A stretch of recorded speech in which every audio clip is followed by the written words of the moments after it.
Yep. Where'd Maddie go? She come back in yet? Yeah, I feel the She same. came in and ran away.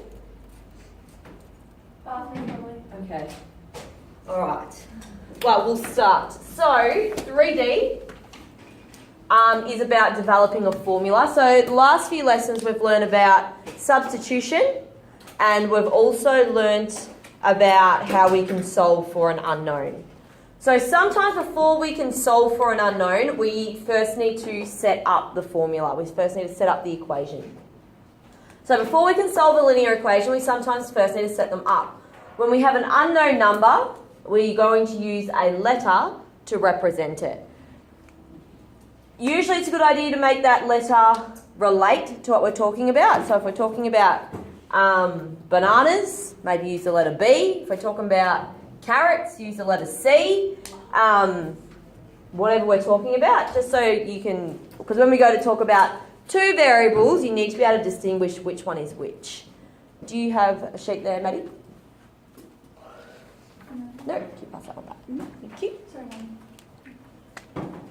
All right, so what we're looking at, so these are worded problems, and we need to turn the worded problems into an equation. And what does an equation always have? An equal sign. All right, so we have a triangle has a side length of 4, a side length of 7, and an unknown side length. Let's just call it A. Write an equation to find the perimeter of the triangle. Let P equal perimeter. So all we're doing is we're just writing an equation for this one. So we've got our perimeter. How do we find the perimeter of something? What are we doing? Plus all the sides. Yeah, we're plussing all the sides. So can we select chart, please, guys? Yes. So we have 7 plus 4 plus 8. Can we solve this equation? No. Because we have two unknowns, we can't solve it. If we were given the perimeter, we could solve for A, or if we were given A, we could solve for the perimeter. Because we have two unknowns and we've only got one equation, we can't solve.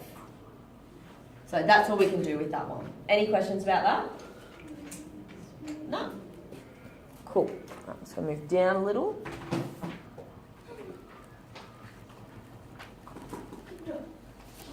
Oops.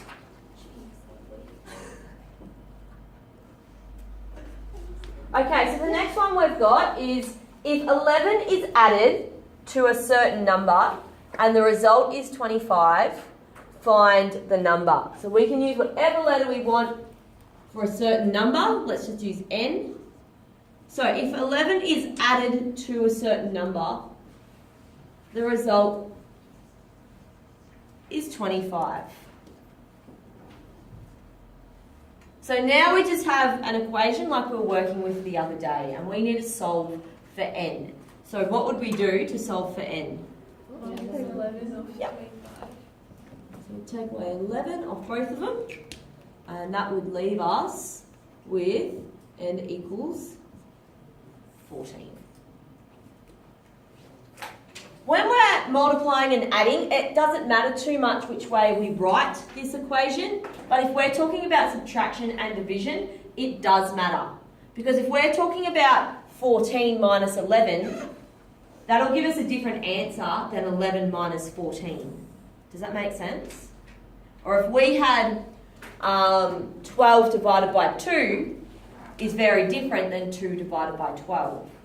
So when we're adding and multiplying, it doesn't matter which way we write it, but when we're subtracting and dividing, it does matter. We need to make sure we write it how the equation is written. So if we're taking 2 from a certain number, or if we're taking a certain number from 2. Does that make sense? So if we had, let's say we're taking a certain number from 2, that would be 2 take away N because it's from 2. Does that make sense? Whereas if we had taking 2 from a certain number, We're saying 2 away, so we've got that. And they're very different equations. Is there any questions about that? So the word from is really important. From, if it's from to, it's away from to. If it's from a certain number, it's from n. Whatever it's, the one in front, whatever it's from goes in front. Does that make sense? Now the word from sounds really funny in my head. From. Any questions? Cool. Alright. So at a recent show, Chris spent $100 on 8 show bags. Oh, big spender. Each costing the same price. Using X as the cost of 1 show bag, write an equation showing the cost of 8 show bags. So we have 8, and we don't know, so we know how many he's bought, we don't know how much they cost. So we don't know what it costs, but we know altogether it equals $100. Making sense? So that would be our equation. And then the next question says, use the equation to find the cost of 1 show bag. So if we've got 8x equals 100, what would I do? Divide by 8. I would divide by 8. Which would give me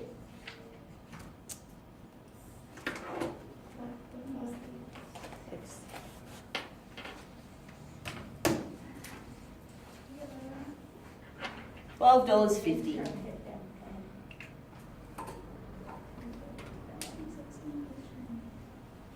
Any questions about that one? So this second step, we've done. We've done this before, we did this the other day. It's this first step, writing the equation, that's the new part. But it's really important you get this correct, because if you don't write it out correctly, then you're going to get the wrong answer.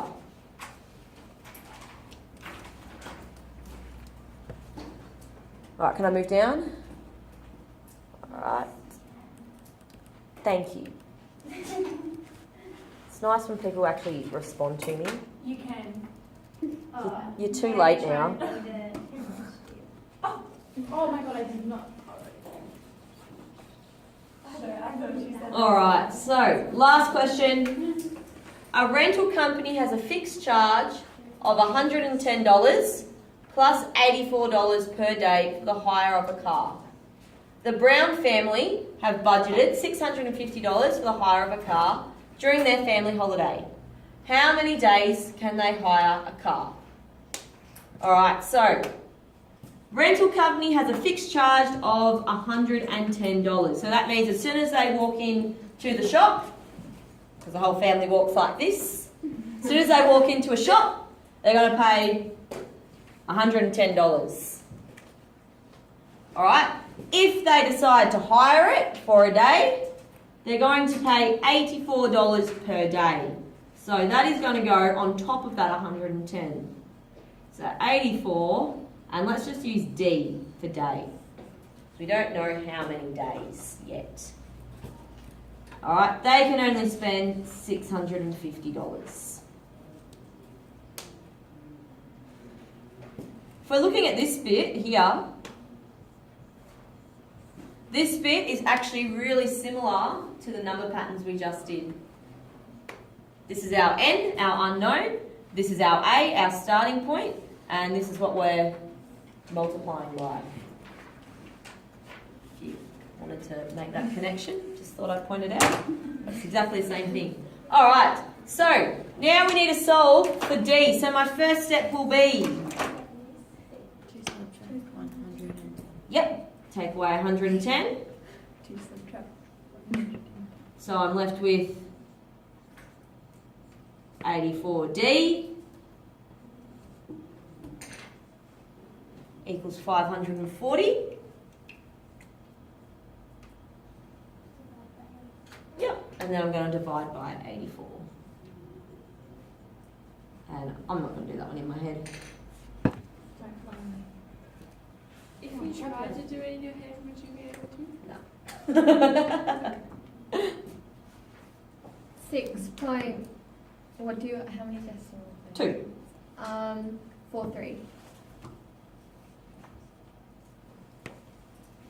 So 6.43. So how many days can they hire it for? 6. They can only hire it for 6 days.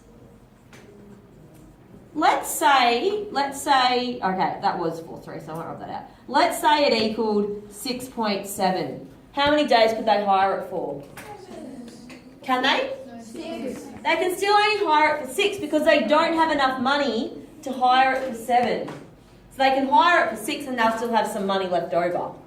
Does that make sense? So it's really important when we're reading these questions that we actually think about the answer too. Okay, well they can hire it for 6.7 days, but they can't hire it for 7 because they don't have enough money to hire it for 7. But they do have enough money to hire it for 6, so they'll just hire it for 6. Any questions? Cool. I was meant to flick that up in the air, that was a fail. That was better. Alright. That's 16 and you can start. Can I do